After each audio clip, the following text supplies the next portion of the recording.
In this lesson, we're going to pick up where we left off with our grid view lesson, but in this one, we're going to be talking about passing data as a parameter. So what does that mean?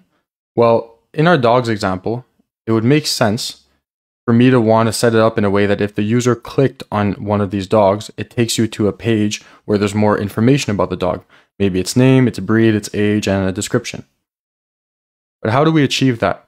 Well, we can't create a secondary page for every single dog. We're going to be creating one page, maybe called something like dog info, and we're going to be loading up that page with the information of a specific dog. So what we're going to be trying to do in this lesson is make it so that when a user clicks on a specific dog, we're going to be opening up the new information page, the page with the description and everything, but we have to tell Flutterflow which dog the user actually clicked on so that it can go and get the document, get the information for that specific dog so that we can display it.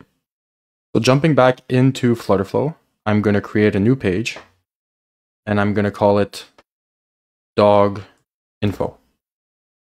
Hit create page. I'm going to make the background a nice white. And I'm going to change the app bar to have a back button, just like that. So this is going to be the page where we're going to have the description. This is the page that we want to get to by clicking on any one of our dogs. So we're going to start off by going back into our home page and by clicking one of the children over here. And we're going to be adding an action. What do we want to do? We want to navigate to the dog's info page. So we're going to hit on navigate to dog info. And this is where we're going to have to set up the parameter that we want to pass to our dog info page so that it knows which dog we clicked on. See over here, it says parameter and define. So we're going to click on define. And this is going to bring us to our dog info page. And this is where we're going to be able to set up the parameter.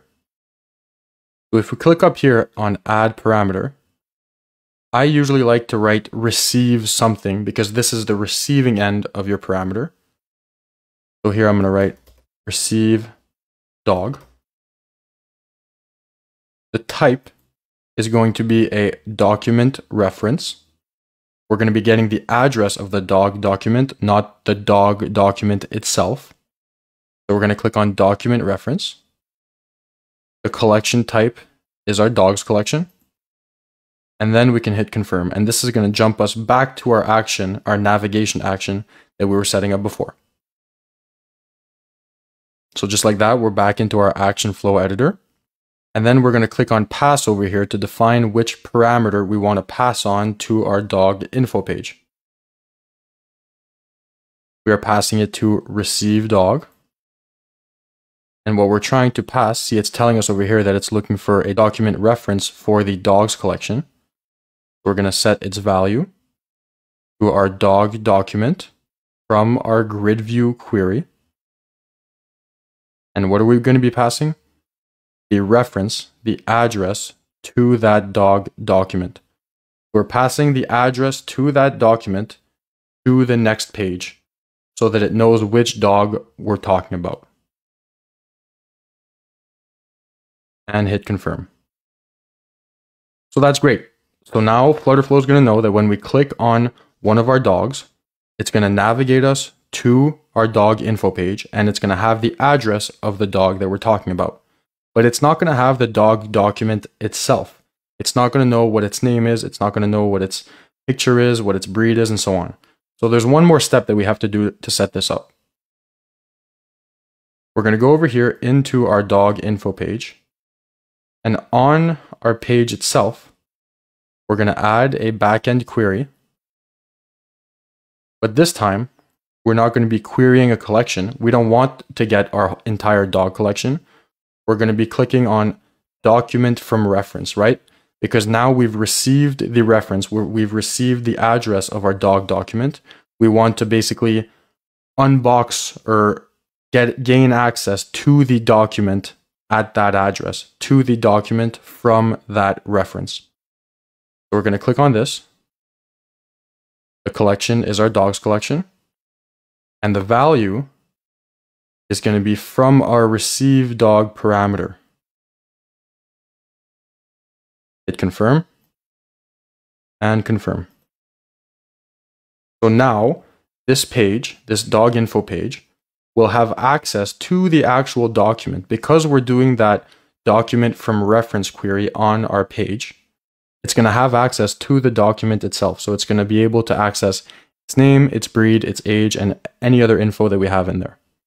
So because of this, we can go up here to our page title, and we'll be able to set the text value to the dog document that we're getting from our query on our page, from our document from reference query, and we have access to its name, its breed, its age, and anything else we want.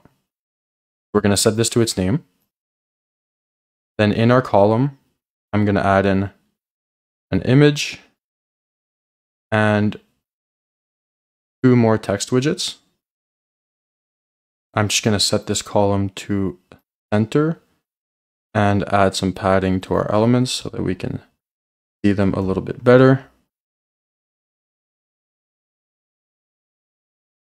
Just like that. I'm going to quickly resize our image to get it a bit more squared up. And then we can select the value for this image from our dog document that we're getting from our dog info query, from our document from reference query, to the photo. We're going to set this value to the breed.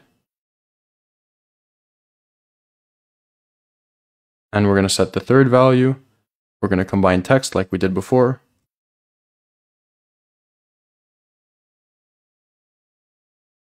To its age.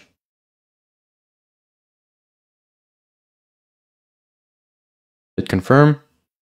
So now everything should be set up so that when we click on one of our dogs, we get brought to the dog info page. And over here we have its name, its picture, its breed, and its specific age. We're going to go back into our test session and hit reload. Now if we click on any one of our dogs over here, we're brought to our dog info page with its specific name, its specific picture, its breed, and its age. We click on another one, we're brought to a page with its specific name, picture, breed, and age. So you see that this is a dynamic process. It doesn't matter which one we click on, we get brought to a page that gets populated with its relevant information. So if we backtrack a little bit, when I click on one of our dogs, the navigation action is started, and it's going to be passing in to the next page. It's going to pass in to the dog info page, the reference to the dog document that I'm clicking on, to this first one over here. And then on the dog info page, we're doing a document from reference query because now we have the reference, we're going to have the address to it, but we have to get the information, we have to get the document from it, we have to gain access to the actual document. So when I click on here, it's going to want to navigate, it's going to pass the address of this dog to the next page, and then the next page is going to be gaining access to the document from that address, from that reference. Just like that. So I know that this might be a bit confusing at first, the whole passing a parameter and then setting up the receiving side and setting up what you're actually sending and then doing the document from reference query. I know that can be a bit confusing at first, but don't worry. After a bit of practice, you're going to get comfortable with it and it's going to be